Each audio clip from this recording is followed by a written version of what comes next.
Earth Angel of Hot Creek by Travis of Bickley. You could smell the fish.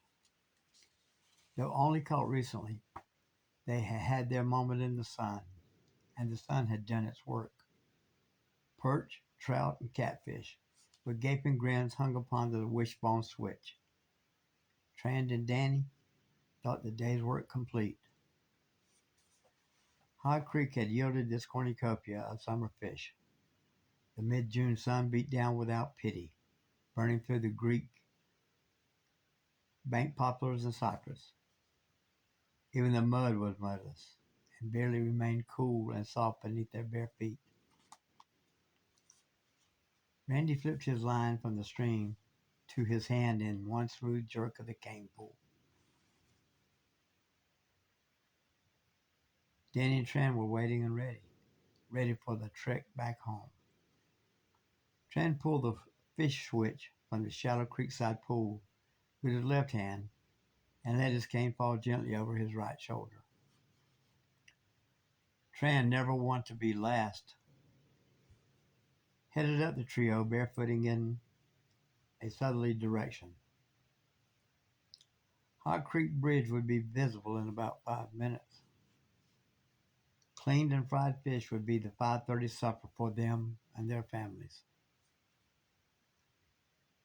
Randy and Danny were brothers to each other and to the mother of Trand.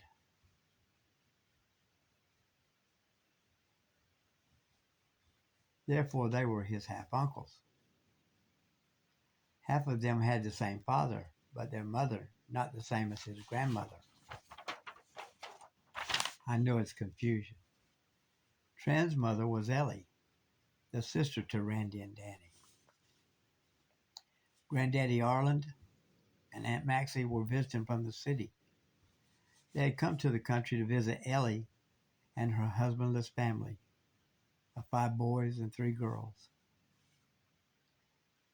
That country community of Barely, Barely, was a wonderful place. It had to be so, particularly with the times being as hard as they were. But on this day, the fish had been biting, and supper was close at hand. The creekside path from timber landing back to the bridge was cool and soft in the cypress shades. Water moccasins were known to take advantage of such a luxury near the waters of Barely. And so it was to be on this special day. It would indeed be years in the future before the uniqueness of the day would be recognized. Big, fat, Hog Creek frogs are a cool, refreshing delicacy to the palate of an overheated reptilian. In the soft, drying mud up ahead, across the path of Tran, Danny, and Randy, the moccasin waited. The happy trio whistled their way through the twigs and branches of briars, brambles, and bushes. But most of the time, the path and the field of vision was clear.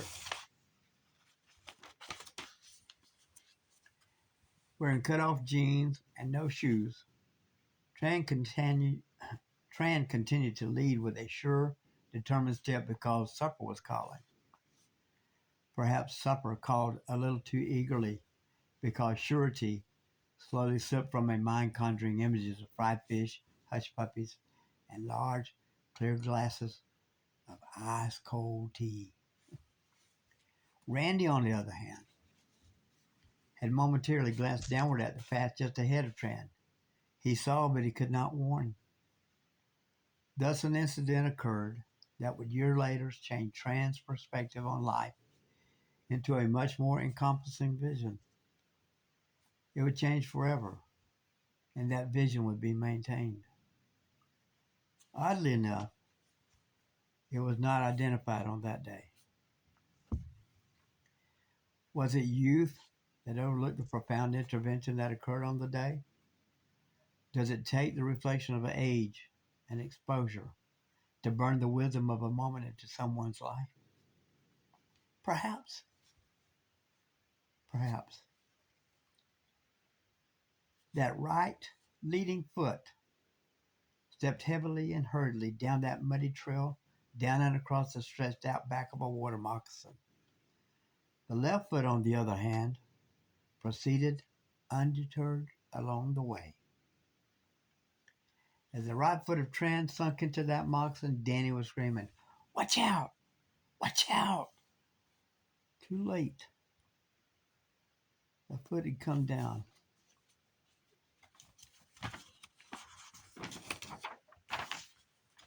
Randy was spinning around, slinging free the captured supper catch. Fish flew that day. Some flew into the bushes, and fortunately, only a couple made it back to the stream. Danny froze on a hot summer day. "Watch out!" was all he could manage. "Watch out! Watch out!" echoed again, but only in his brain. Only in his brain. And what of Tran with his foot on the snake? Was he bitten? Did he suffer? Did he die? Did he recover? Tran could feel the snake, could feel the ball of his front foot sink into that reptilian flesh, could feel it rise and leave, continuing on its journey. That left foot never noticed as it passed above that poisoned arrowhead. And the snake never moved. Never moved. 3 young boys were startled that day, and that metaphysical event made allowance for swift, brutal, boyish action. Finding a rotting pine limb, Danny clubbed the unmoving head until he was satisfied that death had entered that moccasin, and its life had left the same. Clutching their chest in mock heart attacks, Trendy and Randy sighed in relief. All 3 had survived a deadly rendezvous. At least that's what they thought. As boys often do upon escaping by the skin of their teeth, Tran, Randy, and Danny wanted to celebrate the victory by displaying the dead carcass of the snake on Hog Creek Bridge proper.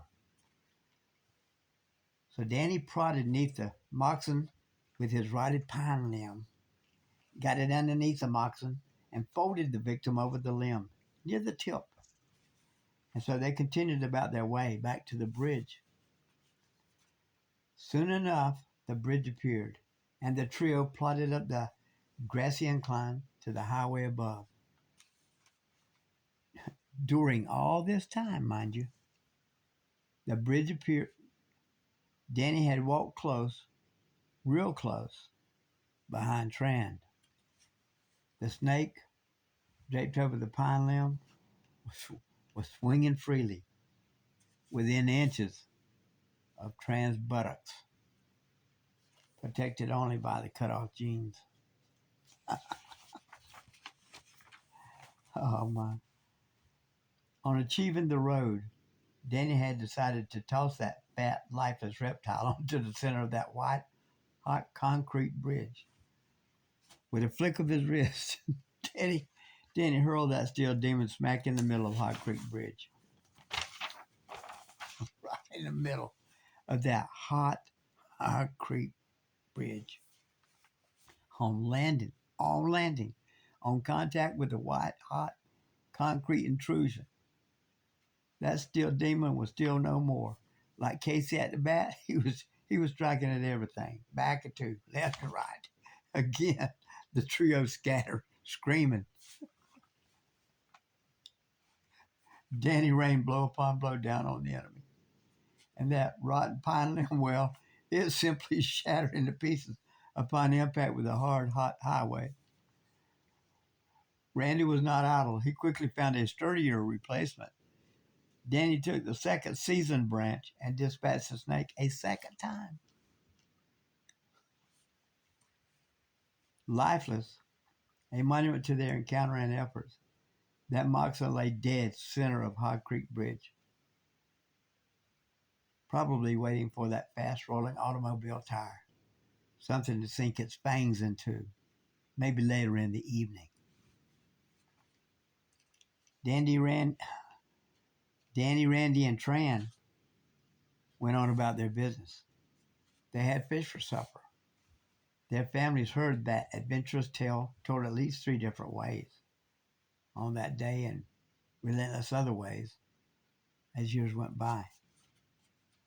But the essence of the tale remained true to the 3.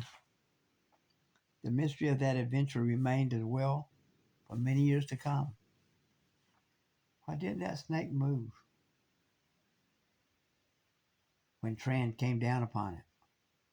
Why as it lay draped over that rotted limb, did it not stir in anger? Then the trio had an answer. Probably the snake had been in the process of digesting its own dinner, a toad frog perhaps. It was so stretched out. It was stretched out when Tran's foot came down. Surely that was the answer. Yeah, and when the moccasin was tossed onto that white hot bridge, why, that was the incentive for him to move and move fast. That rotten tree limb, pounding it into the mud, that had not been enough to arouse it from its sated meal. Yet that had to be it. But no frog was looked for, and no frog was found. Tran was to have numerous other eerie experiences similar in their metaphysical structure to this particular event, and they all to this day remain a mystery. Tran is just that normal Joe, Mr. Everyday, that person into whose life something strange did one day stray and stay.